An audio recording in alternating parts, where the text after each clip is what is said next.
Video কলে পরিবারের সবাইকে দেখালেন ছোট ভাইয়ের রক্তাক্ত মরদে, নিজেই স্বীকার করলেন হত্যার কথা।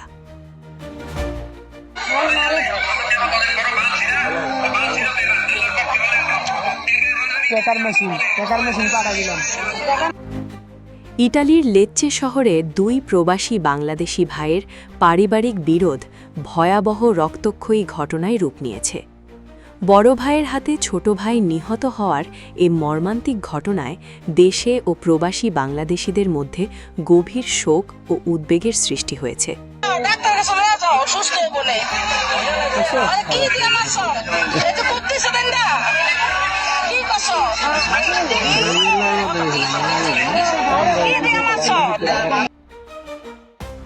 নিহত নয়ন ফকির এবং অভিযুক্ত বড় ভাই হুমায়ুন ফকির মুন্সিগঞ্জ জেলার টঙ্গিবাড়ি উপজেলার সোনারং এলাকার বাসিন্দা।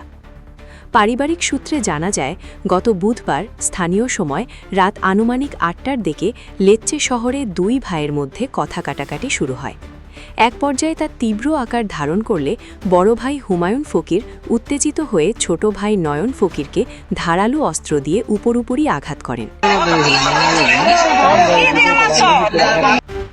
এতে ঘটনাস্থলেই নয়নের মৃত্যু হয়।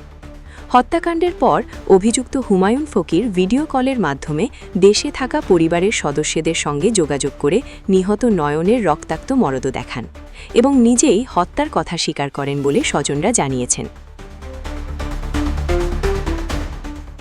ঘটনার খবর পেয়ে ইতালির স্থানীয় আইনশৃঙ্খলা রক্ষাকারী বাহিনী দ্রুত অভিযান চালিয়ে অভিযুক্তকে গ্রেফতার করে।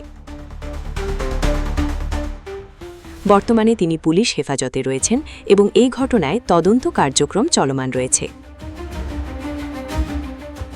এই ছিল মুন্সিগঞ্জ থেকে আমাদের আজকের প্রতিবেদন।